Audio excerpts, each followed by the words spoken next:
Hola, ¿cómo están amigos? Que el Eterno me los bendiga. Avanzamos una nueva semana y hoy nos corresponde estudiar la parashá que lleva por nombre Ki Tisa. Continuamos en el libro de Shemot, libro de Éxodo, y esta primera lectura va desde el capítulo 30, el verso 11, hasta el capítulo 31, verso 17. Como lo estamos haciendo últimamente, vamos a leer la escritura, posteriormente vamos a leer algunos comentarios del Humash y luego vamos a hacer una breve reflexión inspirada justamente en la escritura que acabamos de leer. Así que vamos con esta primera lectura que dice de la siguiente manera.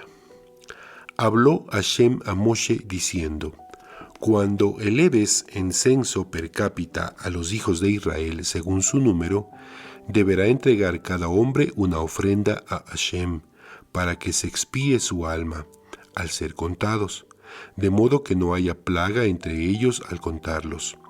Esto ofrendarán, todo aquel que sea incluido en el censo, una mitad de shekel, del shekel sagrado, siendo el mismo 20 gera. Medio shekel es la porción de Hashem. Todo aquel que participe en el censo, siendo de 20 años de edad en adelante, dará la porción de Hashem. El rico no se excederá y el desposeído no reducirá de medio shekel al dar su porción a Hashem para expiar por sus almas. Tomarás la plata de las ofrendas de expiación de los hijos de Israel y la darás para la labor de la tienda de reunión y será para los hijos de Israel un memorial ante Hashem para expiar por sus almas.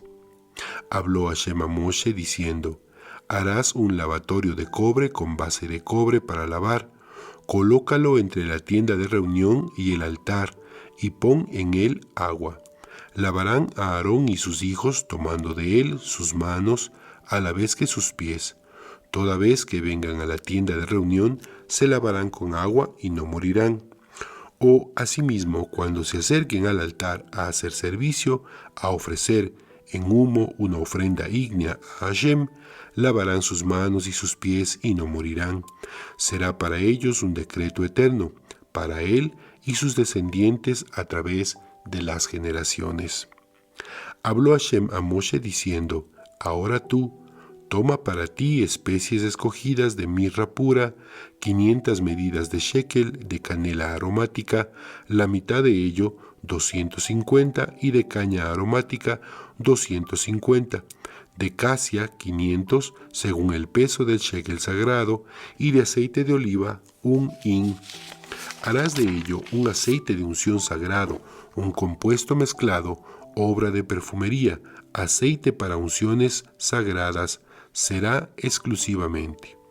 Ungirás con el mismo la tienda de reunión y el arca que contiene las tablas del testimonio, la mesa y todos sus utensilios, la menorá y sus utensilios y el altar del incienso, el altar de ofrendas de elevación y todos sus utensilios y el lavatorio y su base.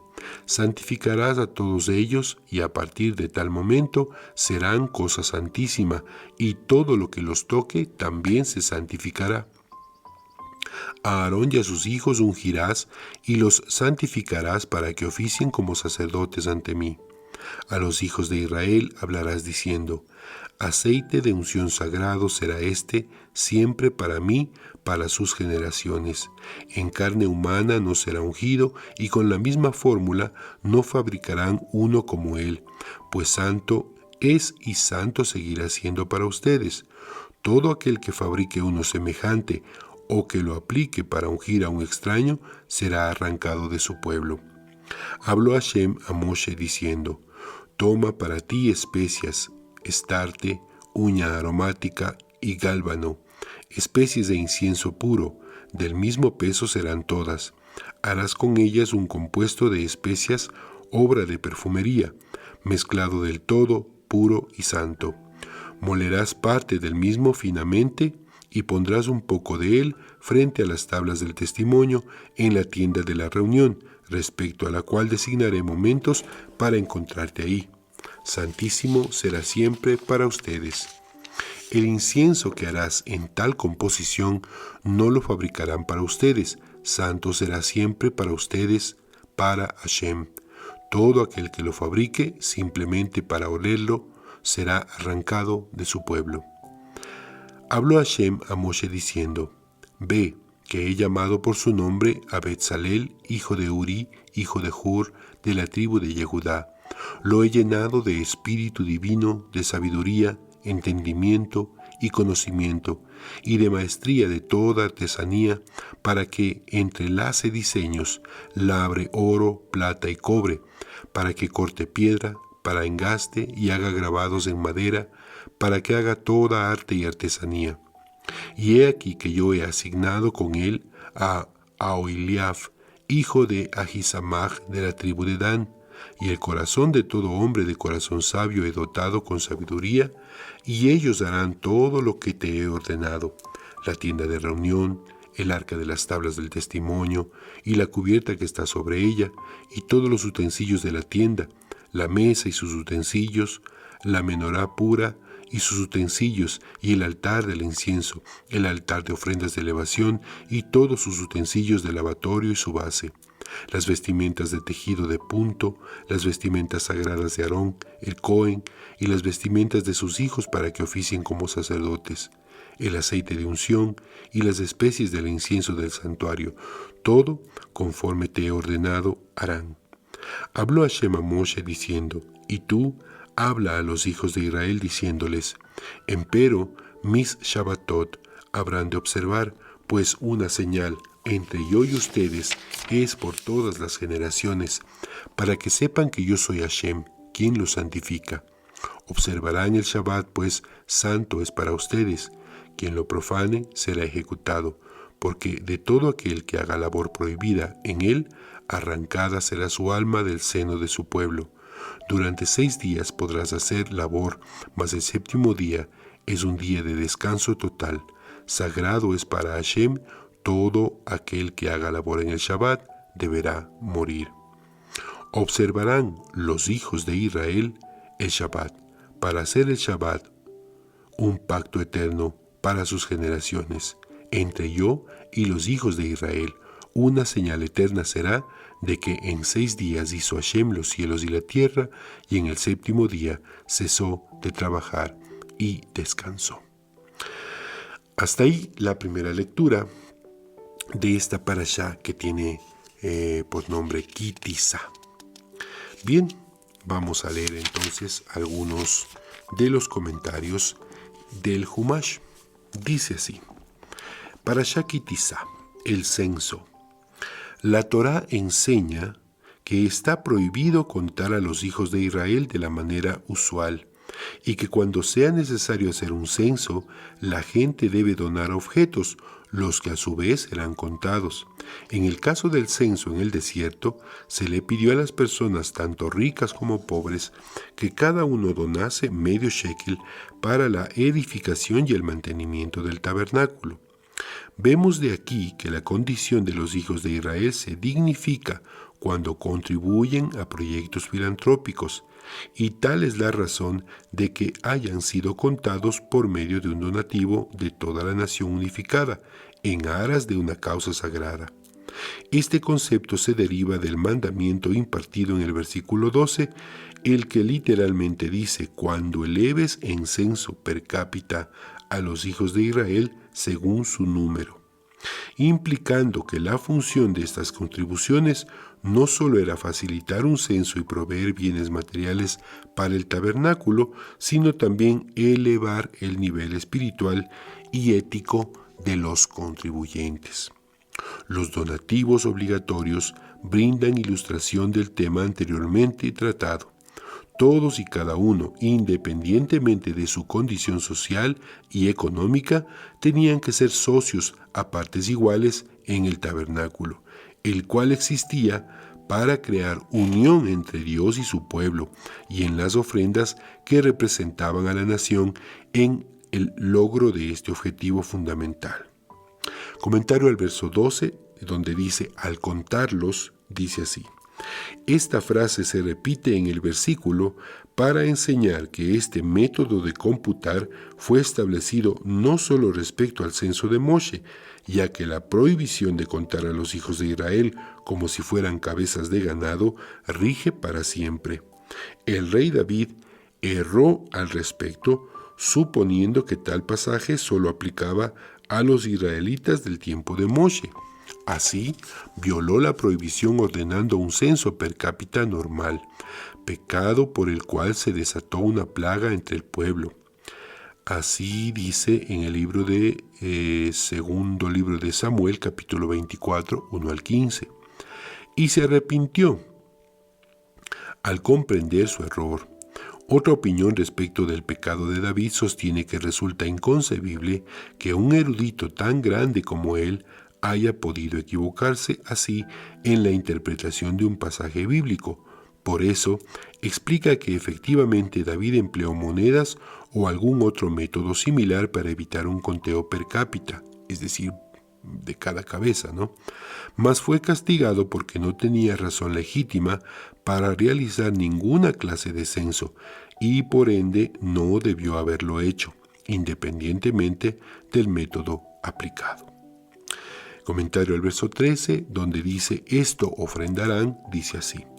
Dios le mostró a Moshe una moneda de fuego y le dijo, así es lo que deberán ofrecer. Los comentaristas hallan alusiones susceptibles de exégesis en este midrash, entre ellas las siguientes. Hago un comentario personal. Si usted busca en internet, ¿no?, la palabra Kitizá o Parashá Kitizá, va a encontrarse con dibujos o con una imagen de una moneda envuelta en fuego, ¿no? Por eso es que se comenta esto. Bien, continúo con el comentario. Dice, los comentaristas hallan alusiones susceptibles de exégesis en este midrash, entre ellas las siguientes. Número 1. Dios le enseñó a Moshe que el dinero es como el fuego, pues ambos pueden ser benéficos o destructivos según el uso que se les dé. Número 2. Si alguien busca expiación por medio de dar caridad, la buena acción debe ser hecha con brío, con fuego y entusiasmo. A continuación, el verso 13 dice una mitad de shekel. Esta es la medida que se utilizaba para esta ofrenda, ¿no? Este censo. Bien, a continuación dice el comentario del verso 17, el lavatorio. Cambia de tema, ¿no? La Torah va a cambiar de tema y va a hablar acerca del lavatorio. Dice, en el patio del tabernáculo había un gran recipiente de cobre lleno de agua, a partir del cual se realizaba el requerimiento de los Kohanim de lavarse las manos y los pies antes de llevar a cabo el servicio. Era como un caldero o una vasija puesta sobre una base de cobre y tenía 2 grifos en la parte inferior a través de los cuales fluía el agua. El propósito de este lavado no era conferir limpieza. Recuerdan lo que comentábamos la semana pasada acerca de la mikvé, ¿no? Sino santidad. De hecho, onkelos traduce el vocablo con una palabra que significa literalmente para lavar. Para santificar las manos y los pies representan las mitades superior e inferior del cuerpo humano, y al santificarlas los siervos de Dios expresan su devoción total al servicio a punto de realizar. Por la misma razón, los sabios decretaron que los hijos de Israel deben lavarse las manos antes de hacer oraciones. No se menciona el lavatorio con los otros utensilios de los capítulos precedentes porque su función difería de los mismos. Los otros objetos y vasijas tenían como misión que mediante su uso la presencia divina residiera en el tabernáculo, mientras que el lavatorio servía para preparar a los Kohanim para realizar su función. Comentario al verso 22 al 33 dice, el aceite de unción. Cambia nuevamente de tema y dice así. Se le ordenó a Moshe preparar una mezcla de aceite y especias que sería utilizada para ungir y consagrar tanto las vasijas del tabernáculo como a Aarón y a sus hijos para que pudiesen realizar sus funciones. En el futuro, el mismo aceite sería empleado para ungir a los reyes de la dinastía davídica y a los Kohanim, Gedolim o sumos sacerdotes, lo cual sucedió hasta los últimos días del primer templo. La confección del aceite de unción era un proceso sin par dentro de las necesidades del tabernáculo, en cuanto que tenía que ser realizada por Moshe mismo, puesto que la función del mismo era hacer posible una elevada dedicación a la voluntad de Dios. Es comprensible que fuese preparado por Moshe el mejor instrumento de tal voluntad. De hecho, esta primera provisión de aceite de unción hecha por Moshe fue la única que alguna vez se necesitó, y la ubicación de la misma será revelada para su uso cuando llegue el Mashiach, pues la vasija con la misma fue ocultada antes de la destrucción del templo, y aunque los sabios dejaron por escrito su ubicación, hoy en día se desconoce. Por lo demás, está prohibido hacer una réplica exacta de este aceite de unción o tener provecho tanto del original como de cualquier réplica para propósitos personales, pues sería una profanación de la voluntad divina que cualquier persona se arrogase el derecho de tener usufructo de tal fórmula por capricho. Debe hacerse notar que la traducción exacta de los nombres de las especies, tanto en este pasaje como en los siguientes, no es conocida del todo. Dice el verso 23, ahora tú toma para ti. De todos los artefactos del tabernáculo, solo respecto al aceite de unción, Dios le dice a Moshe, ahora tú. Esto indica que aunque se enumeran especies dentro de lo que se contribuirá al tabernáculo, Moshe mismo debía contribuir y mezclar las que eran necesarias para el aceite de unción. Continúo con el comentario, el verso 25, donde dice aceite de unción sagrado. Se emplea el vocablo para denotar dos conceptos. Número uno, la separación, es decir, Dios es llamado santo en el sentido de que es superior a todo lo que existe y trascendente a ello. Este concepto que se simboliza por medio del aceite de oliva, debido a que no se mezcla con otros líquidos. Dice en el término Kodesh, ¿no? Asimismo, o santo, designa la idea de devoción total a un propósito elevado. El proceso de unción combina ambas ideas. Los Kohanim en el tabernáculo estaban segregados en forma absoluta de los asuntos mundanos y a la vez vivían totalmente dedicados al servicio de Hashem. Comentario al verso 31 dice, donde dice aceite de unción sagrado, para mí. En vez de decir que el aceite de unción estará bajo el cuidado de los Kohanim, el versículo enfatiza que el mismo pertenece a Dios, por eso dice para mí. Esto se debe a que el mismo será preservado por él para ungir al rey Mashiach. Los siguientes dos versículos prohíben el uso de tal aceite sobre personas que no sean Kohanim o reyes cuya unción sea requerida por la Torá. Continúa el texto del verso 31 donde dice, será este siempre para mí, es decir, el aceite de Moshe permanecerá intacto para siempre, de modo tal que nunca será necesario hacer otro. Nuevamente va a cambiar de tema, comentario del verso 34 al 38, y va a hablar sobre el incienso. Los sabios, dice, derivan por exégesis que el incienso contenía 11 ingredientes. Era ofrecido 2 veces al día, mañana y tarde, sobre el altar de oro dentro del tabernáculo. El aroma del incienso representaba la responsabilidad y deseo de Israel de servir a Dios de la manera que le place. Una de las especies aquí enumeradas, el gálbano, despedía mal olor, a partir de lo cual los sabios derivaron que deben incluirse a los pecadores en las plegarias en aras de la comunidad. Es decir, el incienso expresa la idea de la unidad del pueblo de Israel, de que a todos, tanto a justos como a pecadores, les corresponde servir a Dios. Comentario al verso 36 dice, frente a las tablas del testimonio, se debía quemar el incienso 2 veces al día en el altar interior del tabernáculo, directamente frente a la cámara donde estaba el arca de la alianza. El tabernáculo era conocido como la tienda de reunión, debido a que era designado como el lugar donde Dios se reunía con Moshe. En otro giro exegético, el versículo asimismo alude al servicio de Yom Kippur, durante el cual el Cohen Gadol o sumo sacerdote introducía incienso al Sancta Sanctorum frente al arca de la alianza. Comentario al capítulo 31, verso 1 al 11, dice: la designación de Betzalel. Cambia nuevamente de tema y va a hablar de este personaje. Una vez que se dieron las instrucciones para la edificación del tabernáculo, Dios designó a Betzalel, quien tenía entonces tan solo 13 años, para supervisarla. El hecho de que detentaba maestría en las artes y artesanías necesarias para la edificación del tabernáculo era en sí mismo del todo extraordinario, sino milagroso, porque ciertamente la labor ardua a la que Israel había sometido en Egipto no era conducente al desarrollo de tal destreza.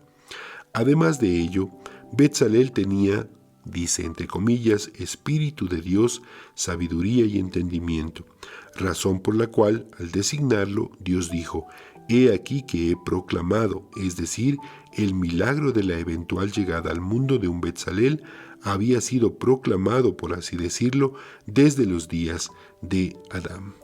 De esta manera Dios mostró a los hijos de Israel que no solo los había redimido de la esclavitud, sino que además los había dotado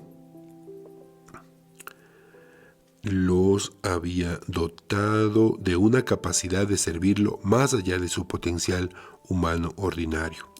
En consecuencia, si se mostraban deseosos de hacer su voluntad, Él reaccionaría condescendiéndoles la capacidad y los recursos para hacerlo.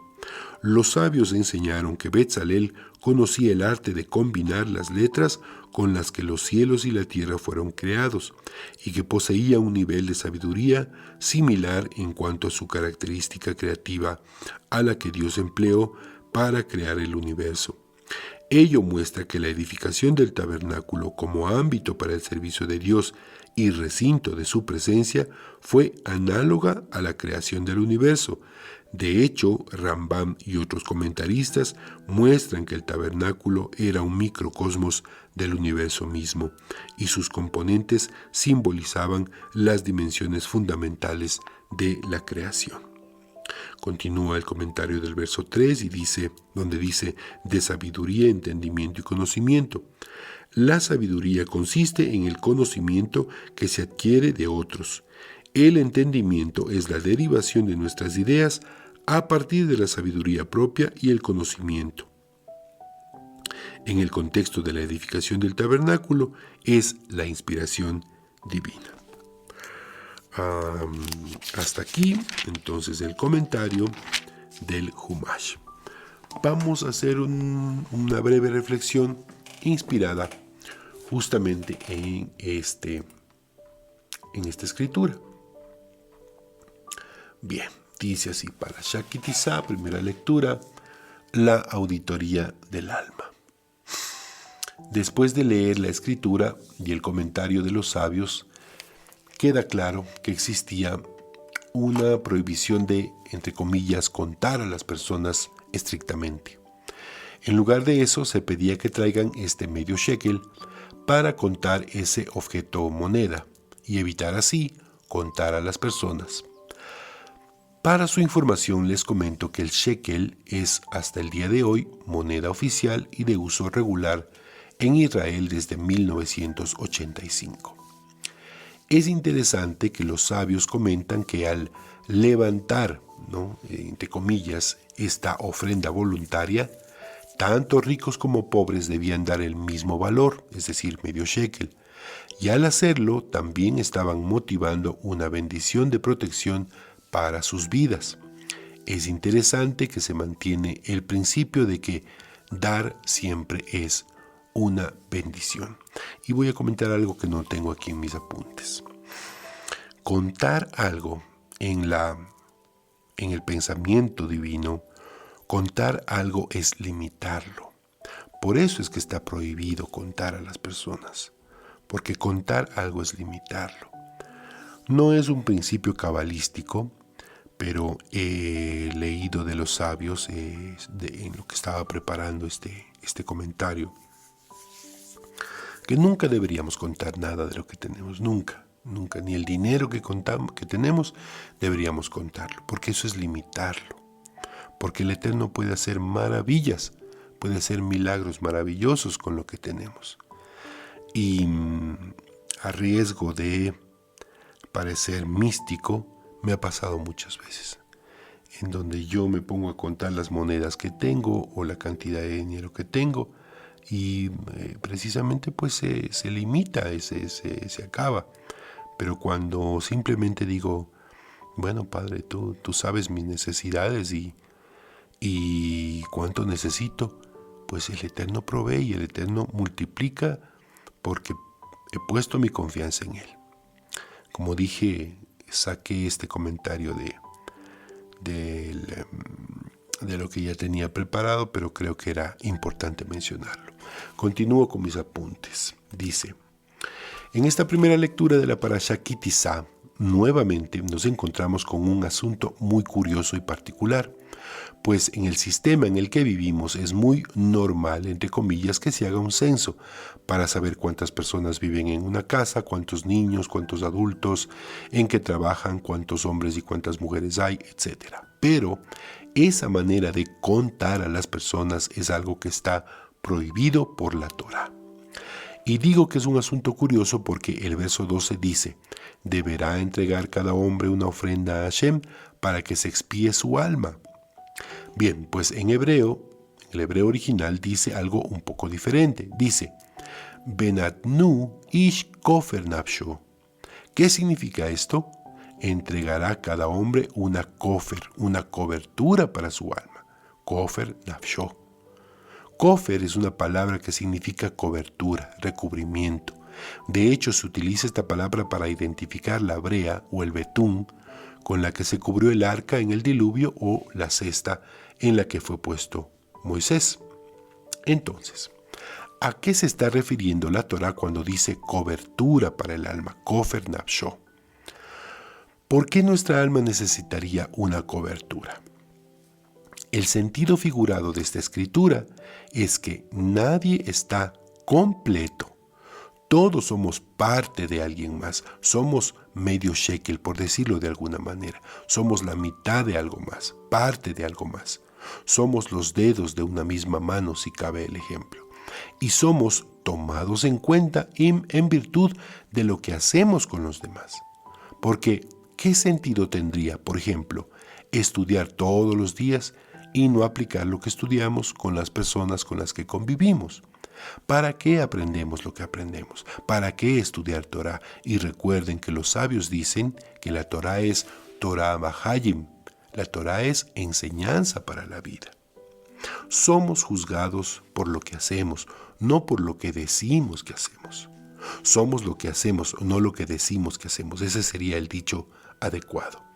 La semana pasada hablamos sobre el sacerdocio de los padres y de cómo debemos recomendar a nuestros hijos y familia escuchar, es decir, Shema, escuchar las recomendaciones, las instrucciones de la Torá, pero que sea una escucha activa, es decir, que hagamos lo que se nos recomienda hacer, ya sean los 613 mitzvot para los judíos o los 7 preceptos de vida para los noágidas. Ahora, existen 2 leyes fundamentales. Número 1, Beavta et Hashem, llamarás al Eterno con todo tu corazón, con toda tu alma, con todas tus fuerzas. Bechol lebavcha, ufchol nafshecha, ufchol meodeja. Y número 2, Beavta la reaja kamoja, y amarás a tu prójimo. Siempre voy a estar insistiendo en esto. Todo lo que hacemos, todo lo que decimos, tiene una repercusión eterna. Somos, cada uno de nosotros, dedos de la misma mano. Somos medio shekel. Nos necesitamos para completarnos. No somos islas abandonadas, islas solitarias. Cada persona que el Eterno pone en nuestro camino vienen para despertar nuestras posibilidades de cambios, de misericordia, de méritos. Nuestras acciones, nuestras palabras para con nuestro prójimo son nuestro salvoconducto, nuestros méritos a la hora de la auditoría diaria de nuestras almas. El verso 12 sigue diciendo, de modo que no haya plaga entre ellos. La palabra hebrea es negev, plaga, enfermedad, castigo, por así decirlo. A veces decimos, ¿por qué me pasará esto a mí? ¿Por qué será que estoy pasando por esta situación? Bueno, quizás estás cumpliendo con la primera ley fundamental. Amas a Hashem, pero no estás cumpliendo con la segunda ley fundamental y complementaria. Ama a tu prójimo.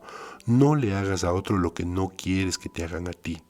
Sé misericordioso con tus palabras, no seas juzgador, no critiques los procesos de otros, no hagas daño. ¿Quieres que te hablen bonito? Habla bonito. ¿Quieres que te respeten? Respeta. ¿Quieres que te consideren? Considera. Beaptá, la reajá, camoja, y amarás a tu prójimo. Este debe ser nuestro salvoconducto de vida, la manera como cumplimos con este mandato universal, amar, soportar, comprender a nuestro prójimo. Y no digo que nos sacrifiquemos haciendo esto, es decir, no estoy sugiriendo que dejemos de comer por darle de comer a nuestro prójimo, tampoco que le demos lo que nos sobra.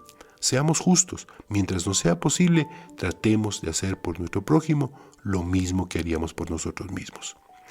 Esta primera lectura nos enseña que todos trabajamos mancomunadamente por un mismo propósito, pero cumpliendo independientemente cada uno con su parte. Que el Eterno nos dé la oportunidad de hacer méritos, para que cuando seamos contados, para que cuando pasemos por la auditoría del cielo, nos sobrevenga sobre nosotros, no sobrevenga sobre nosotros ninguna plaga, sino que seamos hallados dignos de vivir un día más cumpliendo con las leyes fundamentales. Que así sea. Los esperamos el día de mañana para la segunda lectura de esta Parashá Ki Tizá. Que el Eterno me los bendiga, que el Eterno nos dé la capacidad de transformar lo que pensamos, lo que decimos y lo que hacemos. Shalom, shalom.